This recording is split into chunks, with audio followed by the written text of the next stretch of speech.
Hello, and welcome to another episode of Bare Bones Wargaming, a show with no bells, no whistles, no frills, just a man, a camera, and his game. Today's episode, we're going to be taking a look at an early turn, of a brand new game just came out, Cataclysm, a Second World War, designed by William Teroslavich. I hope I'm not butchering that too bad. And Scott Muldoon, literally just published by GMT Games. Now I've been playing around with this game for almost a week now. Over a week now, actually. And so far I've played a couple of small scenarios. I played the Days of Decision. I played the Eagle and the Sun. And I've played part of a campaign game up until about, I think around 1941-42 before I had to stop it. Stop it for a couple of reasons. One, because of some of the rules I was making mistakes on, which I'll share that here in a bit. And also, just simply because I was visiting my dad out of state, spending some time with him, and he's sick.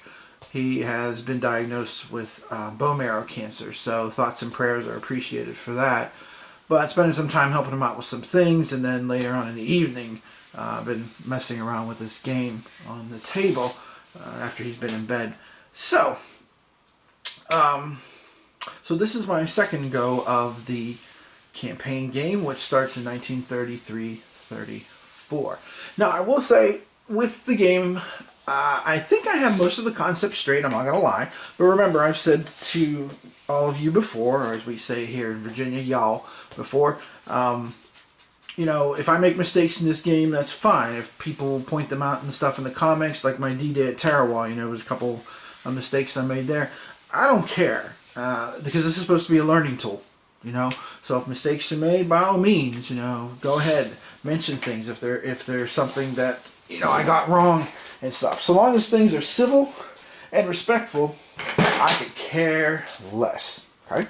So, with that thought in mind, two things that I've noticed in the first campaign game that I was really messing up as a solo player, and I'll share with you because, again, part of my idea here is sharing solo perspective on these, is I was forgetting about the failed political actions chart, putting the blocks on there, which does make a big difference. And the other thing is kind of keeping the provocations and interest straight.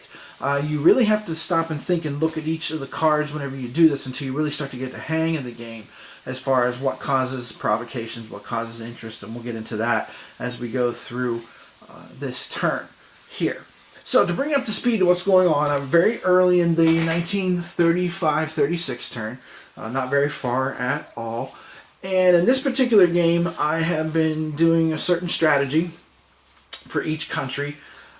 U.S. is spending a lot of time building up here, trying to get to the point where they can get rearming and get involved in things. France is basically just trying to get things, a buffer, trying to put, so to speak, a defense up against Germany, and they and Britain have been working on trying to put together the alliance. Britain, of course, has been doing that quite a bit, as well as trying to increase their commitment. Italy's been really doing a diplomatic offensive, because if you kind of look at the campaign set up here, Italy, especially with the Il Duce marker, which gives you 2 dice to roll when you do certain activities, Italy has power in Austria and Albania to start the game. So I've been trying to diplomatically increase their sphere of influence, looking at Yugoslavia and Greece, and we'll get more into that later. Germany, I've just been trying to rearm as quickly as possible and be ready to take advantage of any kind of French issues, especially with Czechoslovakia and Poland. If you see the light blue cubes there, they have power, they have influence, control in those areas there. The Soviets, I've been trying to kind of straddle here a little bit, because you got to watch both sides of your map, so to speak. And then Japan, this particular game, I have decided to go ahead and focus on a Soviet strategy first. I'm going to try and attack the Soviet Union as quickly as possible with Japan, because Japan begins the game in the rearmament phase and no one else does. So to me, that gives them a big advantage if they can turn it into something. Okay? So that's kind of the overall strategic picture. And again, I'll go through and explain the rules as I play the game here as we go along. You can see the maps here. You've got one map over here that's Europe, one map over here that's Asia. Each country has their own card if you look across the top there, and I have them down the side. And then, let me move you. Over here, we have a card that basically keeps track of all the information that we're going to need in terms of record keeping with the different governments and the turn and all of that kind of stuff. So again, if you kind of look at this here, let me see if I can move myself back just a little bit. You can see this really is a huge footprint when it comes to, yeah, see my big old Georgia runner down there? I was bitter last year or in January I should say. But if you look here, everywhere from my dice tower, and you can see my charts are over here on this secondary table, but this is the footprint. That's a sizable footprint, especially for a solo player. Okay, so just kind of bear that in mind. So since it's such a big footprint, I'm going to focus mostly on what's going on in a given spot. So sorry about the dice rolls. You're not probably going to be able to see those simply because it's just going to be too difficult to do. Okay, so in Cataclysm, basically the mechanism that makes all the turns go is this thing here, the chip pull cup. Yes, I know my cup is clear, but I got a big hand. See that? Look at that. Size 15 ring. I got a big hand, so those coffee cups just don't cut it for me. So what I do with these is very simple. I just shake them up, and I stick my bigger hand in, and I just twirl, whirl, and pull with my eyes closed. It works out just fine, okay? But everything is based on that action cup, okay? And basically this is a chip pull system, which of course is very friendly for solo play, alright? So, let's just jump right in. And again, I'll go over the rules as we go. I will say that the example of play in this has been excellent, okay? And Bridger, who's on Board Game Geek, mentioned him the last time in my video. Definitely look at his instructional video. It's like an hour long. It's very, very good, and it'd be a great way to get started with all of this as well too. Okay? Because this is not a complicated game, but there's a lot of moving parts to it. Okay? And especially if you're going to play it solo, you know, trying to keep track of, what do we got here? 2, 4, 6, 7 countries at once, that can be tricky. But again, you know, it still is a lot of fun. And again, in the real world, sometimes mistakes are just made. So, okay. So let's just dive in here. So right now, what I've done is, the latest chit I pulled here underneath my glow-in-the-dark die from Nuclear War is a unit chit from the United States. Okay, US is green, France is light blue, UK is brown, Italy's yellow, Germany gray, Soviet Union red, of course, and Japan is purple. So when you pull a chit out of the cup, and again, this is a unit chit, and there's different types of unit chits here. This is a submarine group chit, and I'll just show you some different ones here. Let's zoom in a little bit on the map, and just show you over here. You know, with Italy and stuff, you can see there in Italy we've got an army, and a fleet, and an air unit. Okay, up in Germany, we've got another fleet, and we've got the cubes. The cubes represent power and influence the countries have, control they have in different areas. So you see there, France, just like it was in the real world in the 30s, should say, excuse me, the early 30s, they had influence and connections with Poland and Czechoslovakia. And of course you see Italy's got some influence there too. And Italy just missed a golden opportunity last turn because there was a civil war in Yugoslavia, but they weren't able to get an offensive aid marker in there. We'll talk more about that later as well. So, with a unit marker, whenever you bring it into play, you can place it into a home space, and let's zoom in here on the US. A home space, yeah, I know that's the UK, here we go. A home space that has a production marker. Now if you look here, you can see we've got here in the USA, we've got these two production markers and these two resource markers. Production and factory markers are important because they will help you produce offensives whenever you go to war, as well as helping you produce resources. So you can take a marker and place it in a home space that has that production center, like that. Then you are allowed what's called a free deployment action. Now deployment means you basically can move a unit anywhere across the map within certain limitations. You have to stay within range of things like bases and stuff like that. But the U.S. here right now is not really at war. They're just kind of gearing up for things and getting prepared. So I'm just going to leave that submarine in the United States. But technically I could deploy it to somewhere else if I wanted to.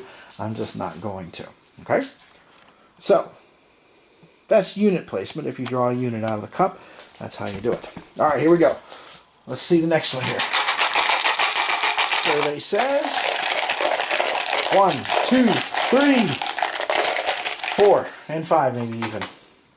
Another unit. Okay, so this one is a fighter plane for the Soviet Union. So again, Moscow here has the production center, and the Soviets now could do a couple of different things. Now again, playing solo, since you know what everybody's thinking, I could move it over here to the Asia map, to Irkutsk, and prepare to deal with Japan. But I also could be looking over here and wanting to keep an eye on my western frontier. Alright, and of course the other thing with solo games is if you have two equal things too, you can go ahead and use a die to divide things up. Okay, and if you notice the units here, there's not a whole lot of them. Stacking limits in this game are called occupation limits, and they're pretty basic. You know, a space like Moscow, which is called a normal space, you're talking like 2 land units, 2 air units. You know, you can't get much more than that. Okay, mixed areas, which is like Leningrad here. Well, actually, Leningrad, I'm sorry, is a restricted area because it has an R on it. There's even less. Mixed areas like Finland, you can see like the little, I don't know, squiggly lines, like the little, I don't know what we call it. Reminds me of like a desert, you know, thing on a regular map.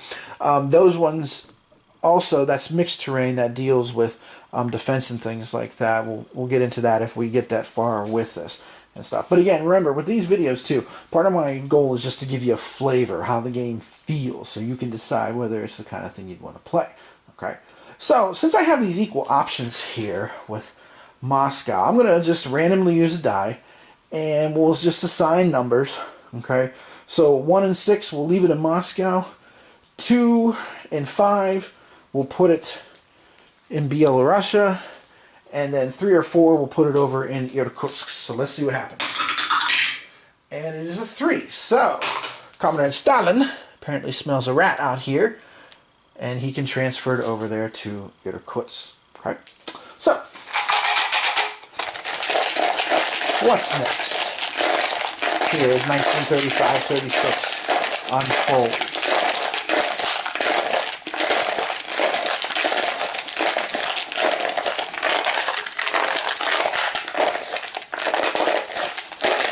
I don't know, I should pull markers, or shouldn't I? Oh, it's another U.S. unit. This one's an airplane unit. Okay, so the U.S. is going to put this actually in California, over here on the other map, and leave it there. You know, kind of, again, just kind of keep an eye on things, because the Pacific Theater could heat up. You never know. I know, so far this has been pretty boring, right? But of course, when you play your own game without all the explanation and stuff, those kind of turns will zip, zip, zip around. Speaking of air units, here's another air unit. This one's a British one. Okay? So, with this British one, I'm going to deploy it in London again because I have the factory resource there. Now, I could move it over here a little bit. I have some options on deployment. I could bring it all the way down here to Malta. Malta's an air base. I could bring it all the way to Egypt if I wanted to. Or I could take it out to the Pacific Ocean if I wanted to. But for right now, because France is so weak, and I'm allowed to have 2 air units in the London space, I'm going to leave it there. Okay? Because again, this is early in the game, so this is fairly, you know, you're being cautious.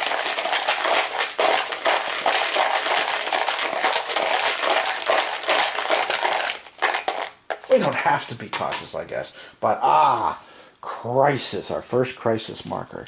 Now, crisis markers, you go and you roll the dice and find out what's going on. As far as, this is like basically your random events in the game. And there's 2 sets of crisis tables. You have your blue one, which is your peacetime, which is what's going on right now. Nobody's at war.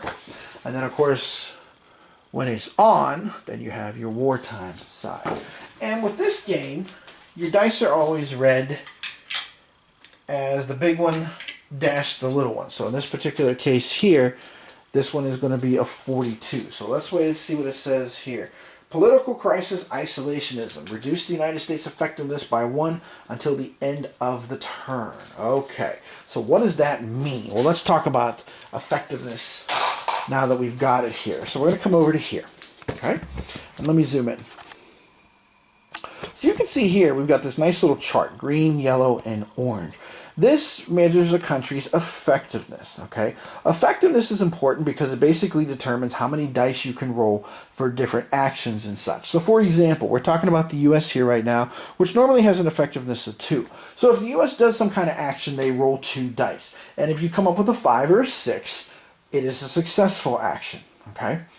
And it also is important for stability. In this game, keeping your country stable is just as important as planning your military and diplomatic and political strategy. And you can see right here, there's the stability track, and there's collapse here, but collapse does not automatically mean surrender. Collapse in this game can mean different things. It can mean a change in the U.S. president. It could even mean something like midterm elections, and the party in power lost control of the House and Senate. It could be as drastic as the rulebook says as a coup d'etat, say in a country like Italy or Japan, something like that. So stability is very, very important. So for the U.S. here, since it's going to be with this random event, effectiveness less 1, we're going to flip this over and you can see the -1 there. So for the rest of this turn, instead of rolling 2 dice when the U.S. wants to do effectiveness things, it's only going to get to roll 1. Now, that's kind of bad because the U.S. was holding this flag in reserve to use later in the turn. Flags, as you can see, there's a lot of countries here with flags in their reserve. Reserve things let you execute an action kind of out of order. Instead of drawing from the cup, you can do what's called interrupt. Interrupt basically means starting in ascending or descending order from the most effective power, which right now is Germany, all the way down to the least effective powers, which right now are Italy and France. You can basically play something that's in your reserve, okay? So the U.S. had a flag in reserve because they were going to try and do some political actions, but now instead of rolling 2 dice, they're only going to get to roll 1. So it wasn't such the best idea for them to do, okay? And since we're talking about political actions and stuff, we'll talk about the failed political action chart. And again, this is one of those things that I've noticed has slipped through the cracks on me on the first couple of plays. It's one of those things you always want to be thinking about when you do an action. If you fail, you want to come over here to the chart. Now, you can see here, like, let's look at increased commitment. I'm pretty sure you guys can see all this, right? No, now you can. There we go. Sorry about that. I thought that was out a little bit wider. So you can see here there's a red cube. Now, what does this mean? Well, it means the Soviet Union tried to increase their commitment, which every country has commitment. You begin at civilian level and can go all the way to total war and possible exhaustion, depending on how things go with the war. Every time you do a political action, if you fail, you put a cube in the box. And that gives you +1 to the die roll. So next time if you roll a 4, it becomes a 5, and hey, I had a success. And yes, you can stack cubes all the live long day, so to speak. All right. There's a lot of different things here that you can use them for. You can't use them for diplomacy, though. Diplomacy, you don't get to get a block for it. Okay, and if you switch, let's say the Soviet Union went to propaganda next time instead of commitment, this block would come over here. So you can't have blocks in 2 different spaces at the same time. Okay, so since we just talked about commitment, let's just take a look here at the U.S. card. Let me move up here, and let me zoom in a little bit more if I can. There we go. So you can see here on this, let's come out just a little bit. There we go. You can see here where the U.S. commitment currently is at civilian, and there are certain restrictions, as you can see. There's also different things that it does too. It tells you all kinds of stuff about your country, your effectiveness, how many dice you get to roll, how many forces you can actually have total in your force pool. Now that includes here on the card and on the map combined, so keep that in mind. Conversion. Conversion basically is your resources turning them into units and or actions, and then home front modifiers. The further you get along here, the more unstable your home front can become. So like here, no big deal, okay? But when you do your stability tests, you get a -1 modifier if you get to the mobilization level. Because again, you know, it may not be a popular thing, or you know, the domestic politics of things, it's fascinating how it can influence foreign policy and vice versa, okay, on that. So that's all tied with that. So right now, the U.S. is thinking, dang, man, I should have done my political action earlier. is what the U.S. is thinking. All right, let's get back to the map. Now, I am thinking about interrupting here, though. And I'm thinking about interrupting here with perhaps the USSR, but maybe not yet. Because right now I have a couple different flags in a couple different spots, but I might want to wait and see. Because sometimes it's good to wait and see how many developments, or what kind of developments come out and stuff. So right now, despite this random event, I think I might leave the US alone for the time being. Okay? And the crisis chits, there are 4 of them in the cup. When you get 3 of them pulled, then you get into a sudden death mode of the turn. And the turn could end as soon as you pull the next crisis chit. And there's something, basically there's a procedure to check to see, hey, is the turn over? And we move on to the end phase, or does the turn keep going? Okay, more about that a little bit later. But I'm not going to interrupt with anybody right now. So let's go ahead.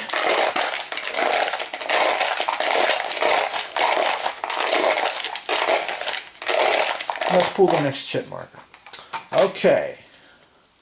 This one is the British home front marker.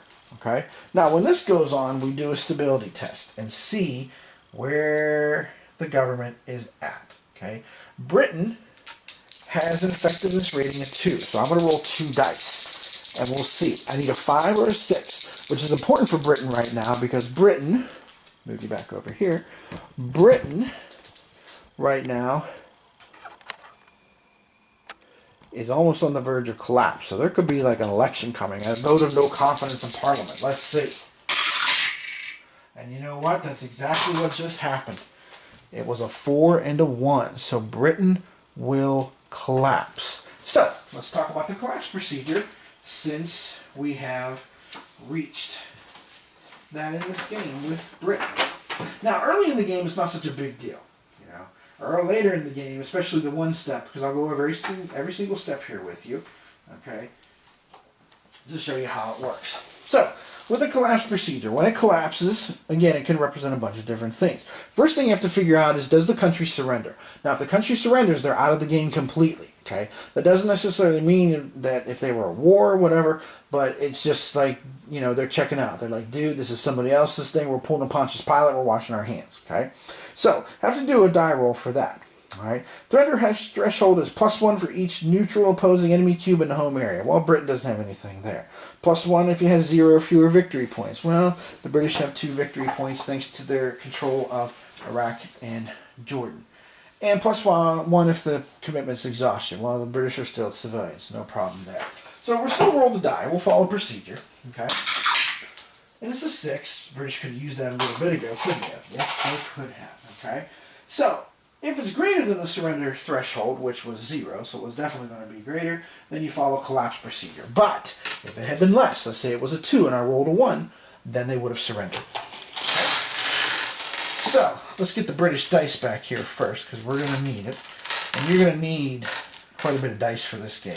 I have a different color for every single country, except for Germany and Japan. They're sharing the same dice. Why are they sharing the same dice? Because they get to use my elite dice, as I like to call them, my special dice. Why? Probably because, to be honest, I'm such a laid-back person in life. I enjoy playing the aggressive countries in these war games. I'm not going to lie. I do enjoy it. So, back to Britain's collapse. Okay. First thing is, each enemy power gains a flag. Well, we don't have any enemies right now because we're not at war. Okay. In order to be an enemy, you have got to be at war. Okay. Right now we're at peacetime, so there is no need for that. Stability tests are pending. We don't have any of that. Set the country's stability to wavering. So we're going to move the British back up here to wavering. Okay. Commitment, mobilization, or total war. Nope, they're a civilian. Okay. Return to powers reserve to its status card. Now that we don't have to do either. Britain does not have anything in its reserve box. Okay. Move the power cubes from failed political action boxes. Now that we do have to do because, let's zoom back out here, because Britain was trying to build an alliance with France. So that will go back into there. So this change in government, whatever happened, vote or no confidence and stuff, it's obviously affecting foreign policy You can see right there. Now we have to do an effectiveness check for each area containing the powers cube, but none of its land units. Now Britain does have that. Britain has cubes in Jordan and Iraq. Okay, so now we're going to have to do an effectiveness check and see if they get to hold on to those cubes or not. Okay, this can be really important. I had in last game, I had France collapse early, and France lost basically all their cubes in Eastern Europe, which left the door wide open. Germany moved into Czechoslovakia like that, you know. Didn't go into Poland because that would have been a provocation to the Soviets. More about that a little bit later here. So let's see what happens with Iraq. Okay, boxcars, so that means that one will stay in Iraq. They pass the effectiveness check. Remember, you have to roll a 5 or a 6. And then the one in Jordan, they rolled a 6 and a 2. So they managed to hold on to their cubes. Whew! Which is important because that's victory points, and that's how you win the game in the final analysis. Okay, power allies must conduct a stability test. Well, they have no allowance. Okay. After an offer an armistice to all enemy powers. Well, there are no enemy powers because we're not at war. Okay. So again, this collapse was not so bad. It could have been crucial if they had lost these blocks, but they didn't. Okay. Or if they had made their alliance with France already, but they did not. Okay. So that's how you do the collapse procedure. So let's see. Does anybody want to interrupt? That's a good question here. You know what? I'm going to go ahead and interrupt with... Well, no, actually I can't interrupt with the U.S. You can't interrupt with two ideologies in a row. So the last marker was pulled by a democracy, the U.K. So I couldn't go with the U.S. next. I could do a fascist action, Italy, Germany, Japan, or I could do a communist one, the Soviets. But those guys are going to sit still for right now. Again, letting to see how things shake down here a little bit more.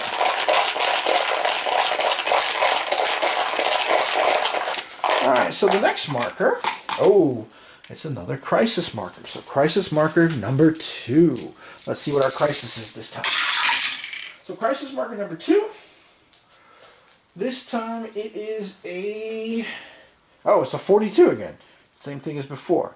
But we already had that. Reroll if already in effect. So I got to reroll this crisis roll. So here we go. Let's try it again. Crisis roll, take 2. This one, as they say in Casablanca, 22. So, 22, public opposition. Each democratic power with commitment at rearmament or higher level must perform a stability test. Okay, so I don't think anybody in the democracy has hit rearmament yet. But let's just check. U.S. civilian, French civilian, British civilian. So, no worries there. There's another random event that didn't have much impact.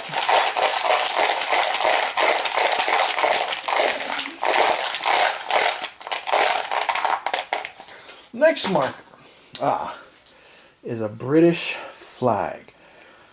Now, the British could use this flag for a variety of political actions. And I'll take the chance here, the opportunity rather, to show you these cards. These player aid cards are fantastic, okay? Like, see here, you want to know what your political actions are? Boom, here they are. If you don't remember the exact wording of the rule, boom. There it is, 6.1. That's kind of, I know, all of a sudden I went into John Madden mode, right, with this. Okay, so, there's lots of things you could do. You try to form an alliance, declare war, do diplomacy, increase your commitment, do maneuvers, do pressure, do propaganda, or you have some special power actions.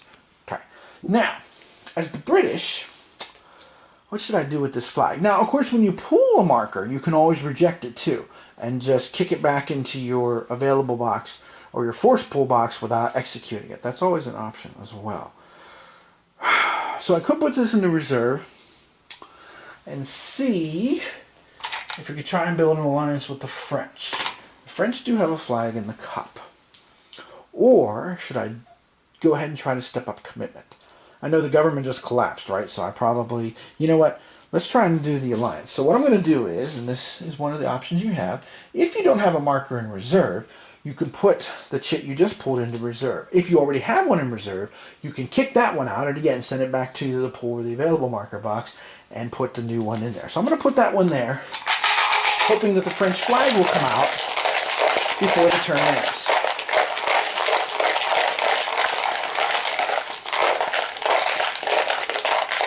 Alright, next marker. Another home front stability test. This one is in Deutschland. So, Germany has an effectiveness rating of 3. So they roll 3 dice. They rolled a 6, 4, and a 3. So, guess what? Germany passes their stability test. Okay? Now, the good thing about passing a stability test, especially early in the turn before you've done anything else, is you don't have to worry about some stability test suddenly coming along and rocking your world and, you know, messing up the plans that you just carefully laid to execute to cause major chaos. Or, as my little boy's favorite TV show, Thomas would say, Thomas the Train, if you have kids, you know what I'm talking about, causing confusion and delay. Nope, you don't have to worry about that. Keep all your domestic things in order there, so everybody's in good shape. Okay. And again, now I could interrupt if I wanted to with a democratic or communist power, but I'm going to sit still.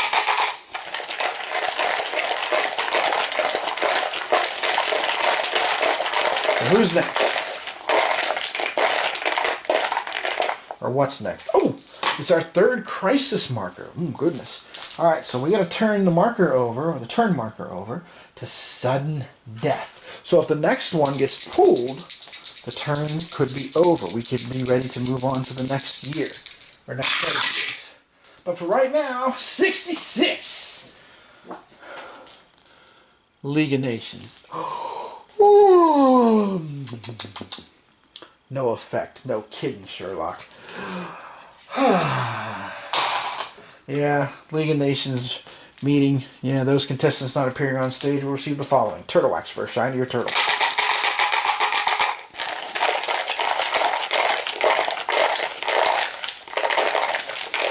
I'm thinking about interrupting here. I'm thinking about interrupting with Japan. But Japan's already done their commitment, but they also could try to do a maneuver, or they could do pressure. Dun, dun, dun, dun. Sorry, I'm sorry. That's the first thing I think of when I think of the word pressure. I know there's a song by Billy Joel too, but I always think of David Bowie and Queen. Well, Japan's stability is already, yeah, you know what? We'll hold that flag. We'll sit still on that, okay? Now, with all the growing issues here and stuff, you know what I am going to do? I'm going to interrupt with the U.S. I'm going to try and get the U.S. to get their Lend-Lease marker into play. Now, why is that important? Because in the game, until the United States gets the Lend-Lease into action, they cannot join an alliance. Ruh-roh-orge. So let's see. Now remember, the U.S. only gets to roll 1 die. So maybe I should have saved the flag for later, but hey, you know, again, I'm demonstrating. And quite frankly, that's one of the things I like about this kind of game. It's a sandbox game. You can do whatever. Well, that didn't work out so well. The U.S. rolled a 1. Alright. I could interrupt with a fascist or communist power if I want. Comrade Stalin, though, is going to sit back with his flag. Because Comrade Stalin is going to be trying to change his posture soon. More about that later. But Il Duce, now last game I played, Il Duce was really with it.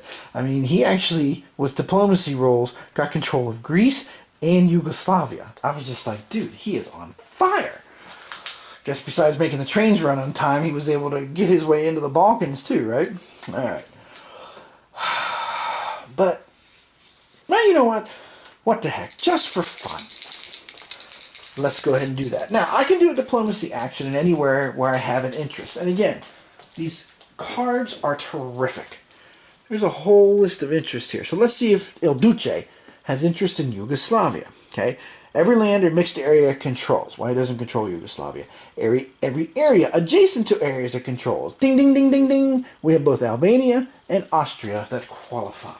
So, Il Duce. Now, normally, Italy would only roll 1 die. But with the Il Duce marker, you get to roll 2.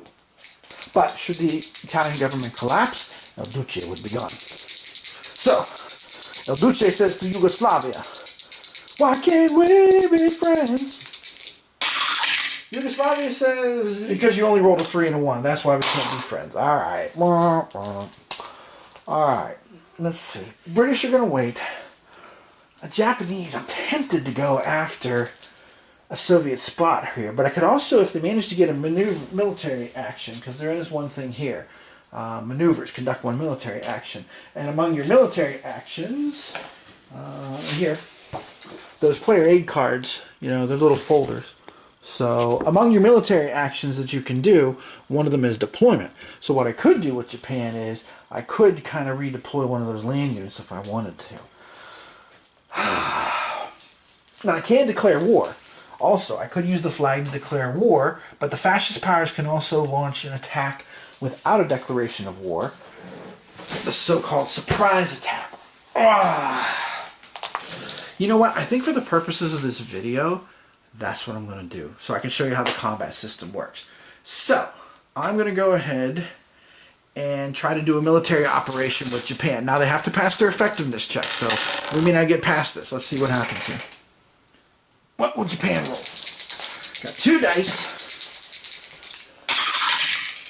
Of course. Since I wanted to show off with the military operation, they roll 4 and a 3. Oh well, so much for that. Better luck next time. Okay. So the Soviets and the British will hold their reserve markers, so let's get back to the cup.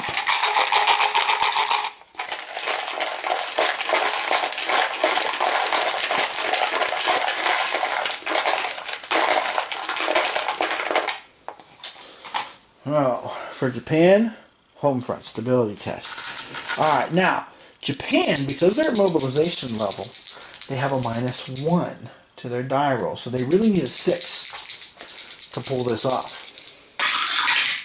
They rolled a 4 and a 2. Now that stings, but Japan was already at stable, or steady. Now they're down to wavering, which is basically where everybody else is. So no big deal. That's not a really bad thing for Japan.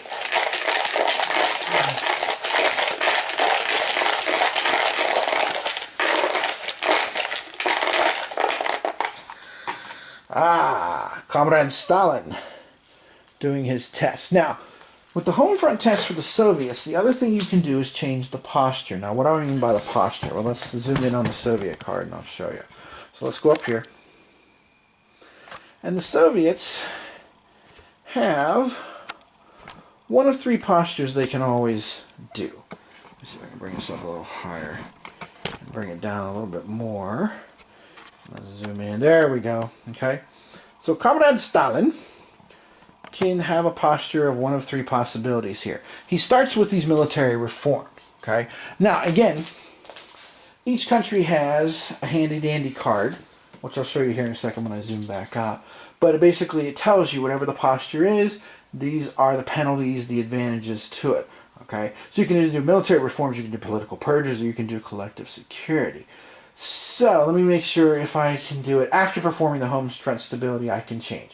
So, Comrade Stalin, because he clearly sees the war clouds gathering with Japan, Comrade Stalin is going to want to try to be ready for combat in the near future. So,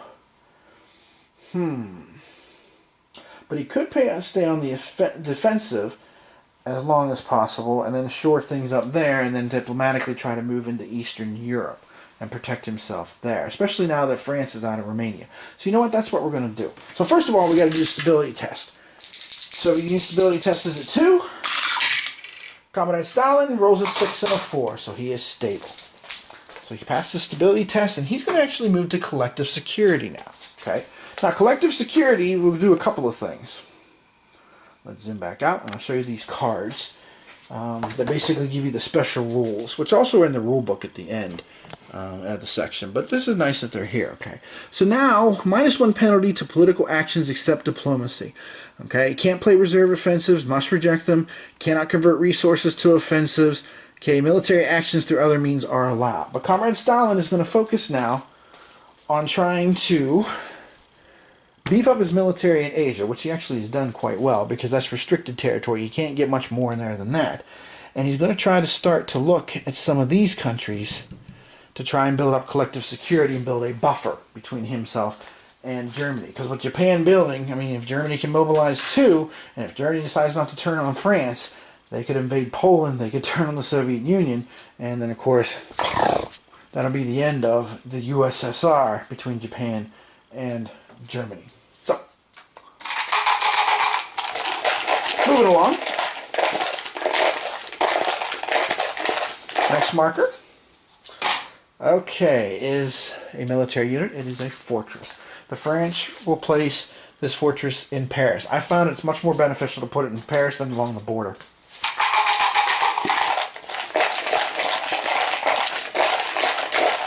But of course, as always, your mileage may vary. Now the Soviets have a flag. See, this worked out well for Comrade Stalin. So Comrade Stalin now can do his diplomacy attempt. So let's just pick Romania, just to show how this works. So let's zoom in on Romania. So first of all, we got to make sure it's an area of our interest, and it is, because Romania borders Ukraine. Okay, so that's legit. All right. Now, if you look here, you can see this little fist. The fist represents resistance, a -1 modifier to any die roll against it. So basically, Comrade Stalin has got to come up with a 6 if he wants to get control of Romania. Okay? And then we'll check to see if it's a provocation to anybody else. Oh, what do you know? Comrade Stalin rolled a 6. -1 is 5. So, Comrade Stalin's plan is actually working out pretty well right now. He's managed to get influence in Romania. So, we'll put a cube there to show that, and then he will move up by 1 victory point to 3. Well, well, well. Well done, Comrade Stalin. That was a good strategy. All right. So, now Romania is there. Now, provocations. Let's take a look at provocations here. Is this a provocation? All right. Now, there's a list of items here. Whoa, that's way too close. Hold on. Sorry about that. Yeah, okay, now we got closer. Like Aladdin, right? Too close. Alright. So, it's provoked when an opposing, not an enemy power, does any of these things. Didn't form an alliance, didn't declare war, didn't increase commitment, intervenes in an area where it has interest. Okay? Now, Romania is definitely an area of interest to France, because Czechoslovakia and Poland are basically French-controlled.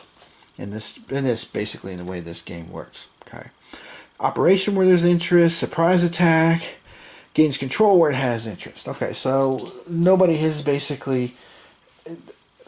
This is potentially a provocation to France. Okay, with this. Now, each country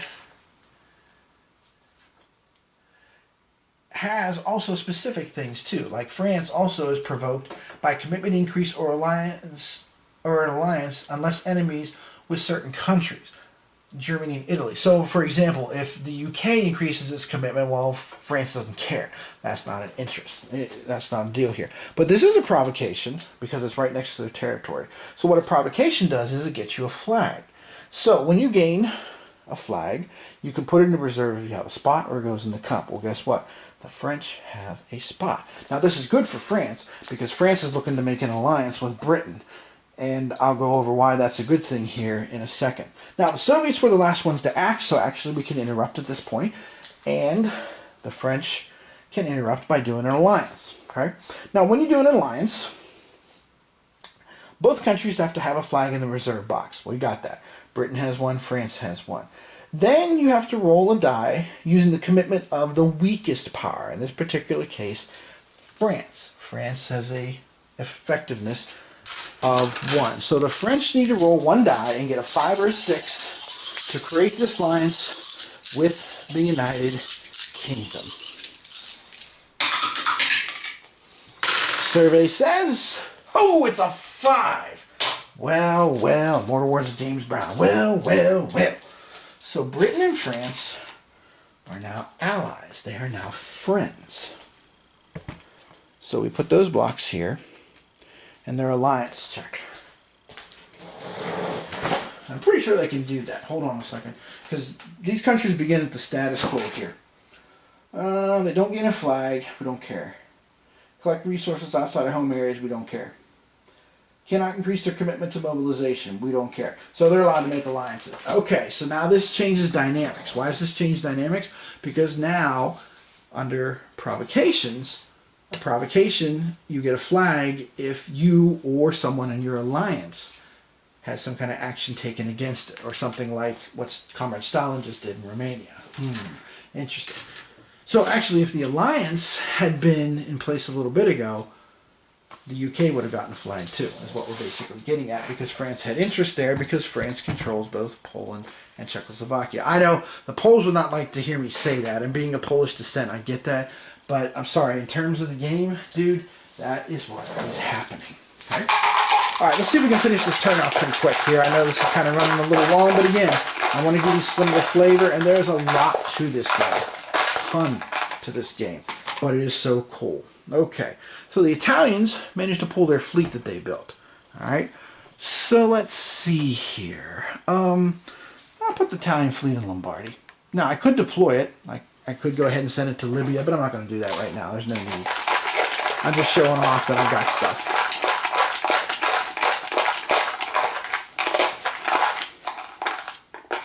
Okay, we've just pulled our last crisis marker. So let's see if the turn ends. Now, when you're in sudden death, you empty the cup, and you see, do any countries have enough counters left to keep going? Now, what does that mean, enough counters left to keep going? Basically, you count the number of counters up, and you look to see at what commitment level people are at. Okay?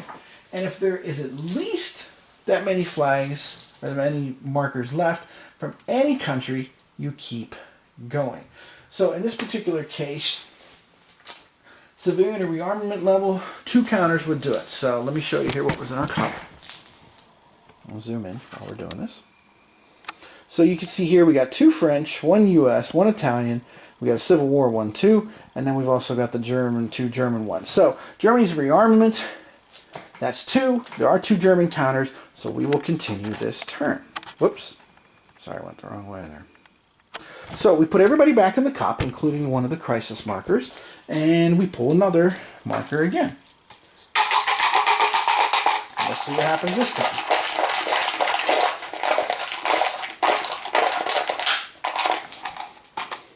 Okay, Civil War resolution here. Alright? Now, any civil wars on the map get resolved. Right now, there's only one civil war going on. That's the one in China. Now, China has special rules about civil wars. Okay? In China, let me zoom in on China. And again, this is one of the sections of the rules I'm still working on getting specifically nailed down, but I think I got it right. So I guess we'll find out. Somebody can tell me in the comments. So basically, you're going to look over here at all these armies and see who's adjacent to whom, and see what kind of attacks and stuff you can get going on here with the Chinese ones. Everyone else is basically one big role for a country. Okay, here. So the Chinese Civil War. So first of all, is it active or inactive? Well, it's active. We have a marker over here. You can see right there, way to the far left in that little gray space. It's active, so it's on. Okay. Now, patron for each faction. Well, right now there's only one patron. The U.S. has an influence marker there, and that's it.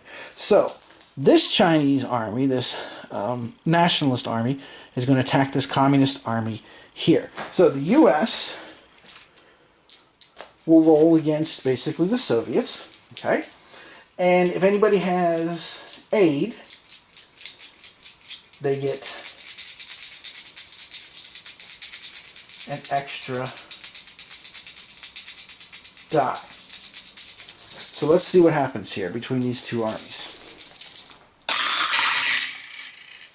Okay, so we compare the high die roll here, and each got a 4. The U.S. rolled a 4, the Soviets rolled a 4.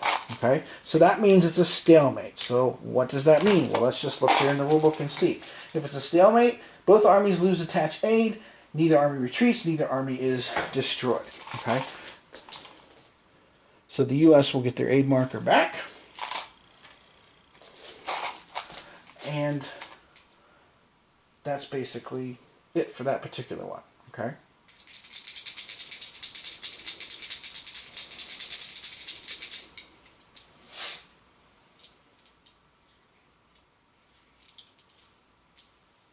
Alright, so that takes care of the Civil War marker. Now, if there had been other aid markers there, like say if there had been one from, oh I don't know, say the UK or France or somebody like that, then they could have attacked those communist armies too, and basically tried to crush the communists, whoops, out of existence. But they didn't, so that doesn't happen. Okay. And there's no other civil wars on the map right now.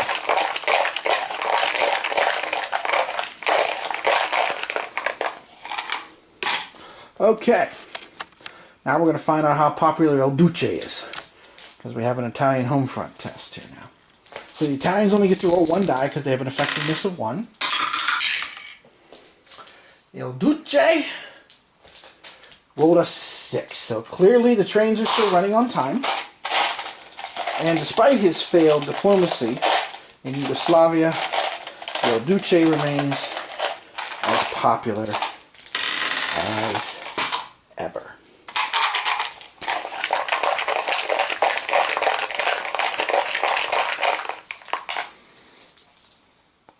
Oh, crisis marker again, but again, we don't have to worry about that because Germany still has 2 markers in the cup. So they still meet the requirement at the rearmament level. Okay, we got the U.S. home front marker here. Now remember, the U.S. only gets to roll 1 die because of that whole isolationist crisis event. They roll 6, so no worries for the United States. Everything is still cool.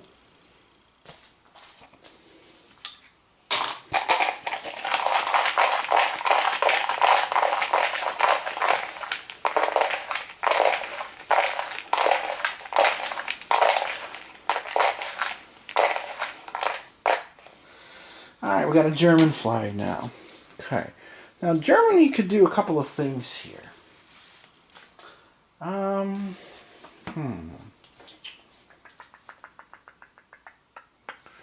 thinking about diplomacy. But if I try it against the Benelux countries, that's going to be a provocation. If I try it against Norway, that's a provocation to Britain, because that's a land space across from a sea, across from the North Sea there.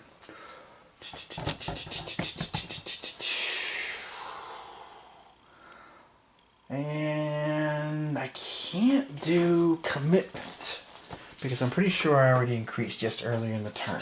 You know what I'm going to do? I'm going to play this for pressure. Din, din, din, din, din, din. Now what's pressure do? Pressure increases you pick a power, and if you succeed with your effectiveness check, they get a flag. I'm going to let the El Duce try to get his flag back again.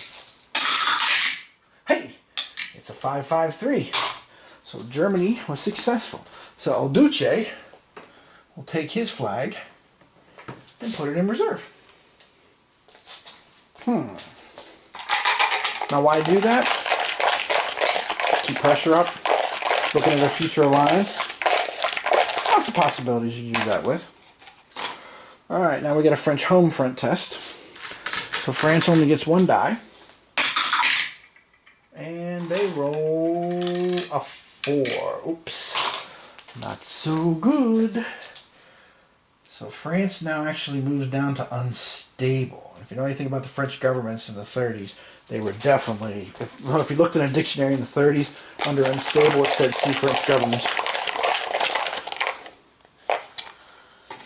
Okay, just drew the German plane, which is good for Germany for the rearmament. So we can put it in a space that has a production center, which now that Germany last turn took back over the Ruhr, we'll put it directly into there. So 2 markers left here. Crisis or the French flag? Survey says the French flag. Now, should the French provoke Germany? Or could they do pressure? France could do pressure and try to get a flag to the United States, because the U.S. cannot get flags until it does... Well, it can't do an alliance until Lend-Lease, and they can't get flags early in the game either. Until the status quo is gone. But if the French could pressure them about the Lend-Lease stuff, or should we try to get influence? Or we could do Hungary. We have an interest in Hungary. Interest in the Baltic states, but that would provoke Comrade Stalin. Of course, so would Hungary for that matter. No, you know what we're going to do? Even though the government's unstable, well, you know what? Since the government's unstable, let's do a propaganda action. Propaganda is basically a way to try to prop your government up and make it more popular. It's a 5. So, guess what? That worked. So now the French government will move from unstable to wavering. Okay, so everybody is at wavering except for the Italians. They're steady. Now, last crisis marker comes out. So that is the end of the turn. Now, the end phase, which again, love these player aid cards. The end phase, I'm going to go ahead and leave that go for right now, because again, I was just trying to give you an idea of how this pretty much feels. Hopefully you got an idea. I know this was kind of a long video. I hadn't intended on this being that long. What I'm going to do, though, is I'm going to come back with another turn, maybe the beginning of next turn, just to show you the first part of the turn, which is this big green box here, all about picking up things, getting your flags, doing your production, walk you through that, and setting up the cup for the turn. So I think that's what we'll do here at this point. Because there's not a lot to do with the end phase, because quite frankly, a lot of the end phase deals with the action cup, okay? Although things like commitments and stuff like that get flipped, so like the US marker that's right now at just 1 effectiveness would get flipped, that kind of thing, okay?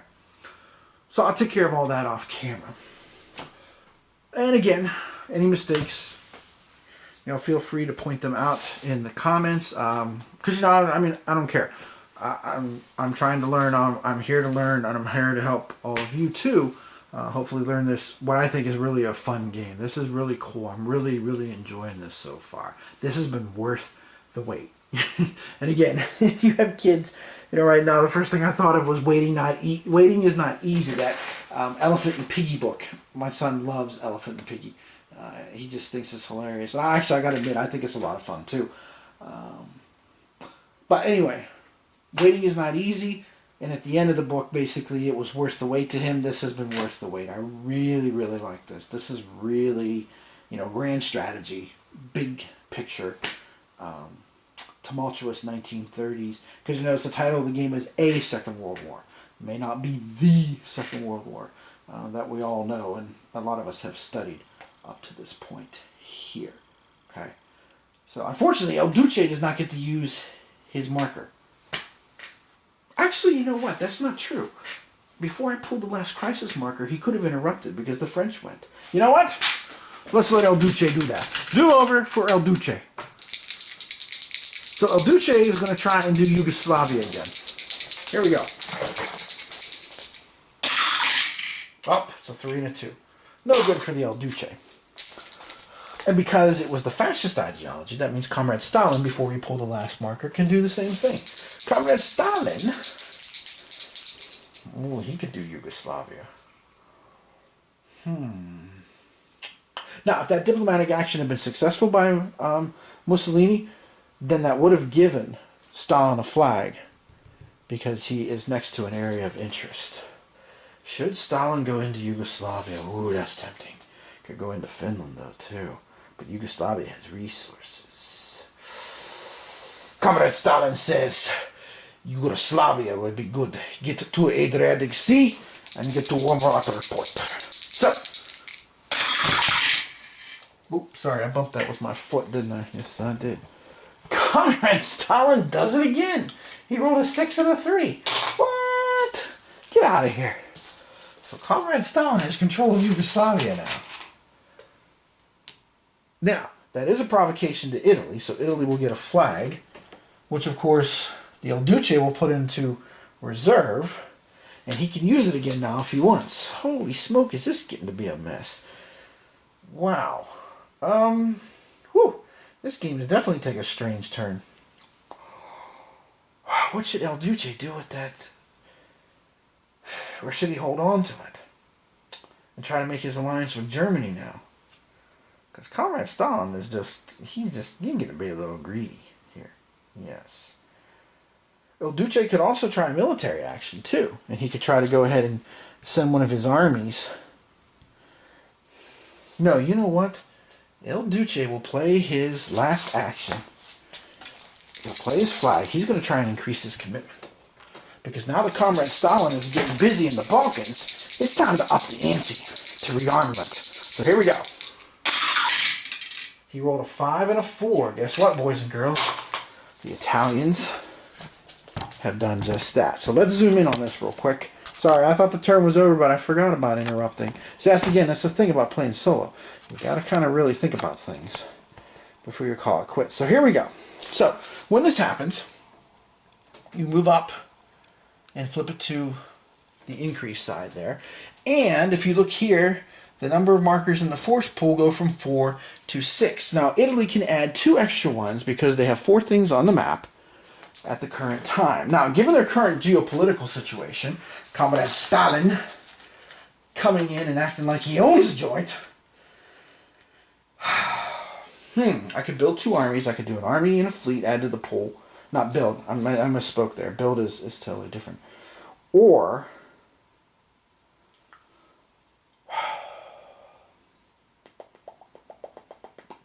I could also do an upgrade marker. So I think what I'm going to do is this. I'm going to go ahead and do an army and a Air Force unit to increase my 4 to 6 in the pool there. And I think next turn, what El Duce is going to be doing is saying, screw the alliance with Germany. I need an alliance with Japan. Because Japan needs to get busy over there in the Far East so I don't get chewed up over here, because Comrade Stalin is on my doorstep now. So, interesting turn of events here at the very end of this opening turn. Huh. Well now. Interesting.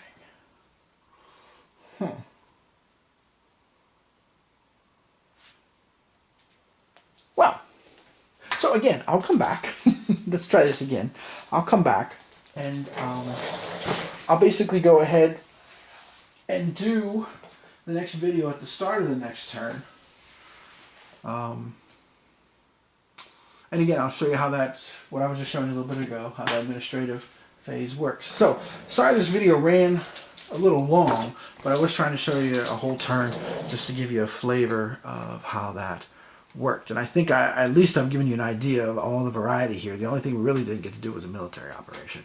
So, this has been Tim Korchnoi from Bare Bones Wargaming, saying I will see you again next time when we start 1937-38, and we'll start the next video with an administrative phase as we continue to drift towards war here in the future, and see if Comrade Stalin can maintain this little empire that he is building in southeastern Europe.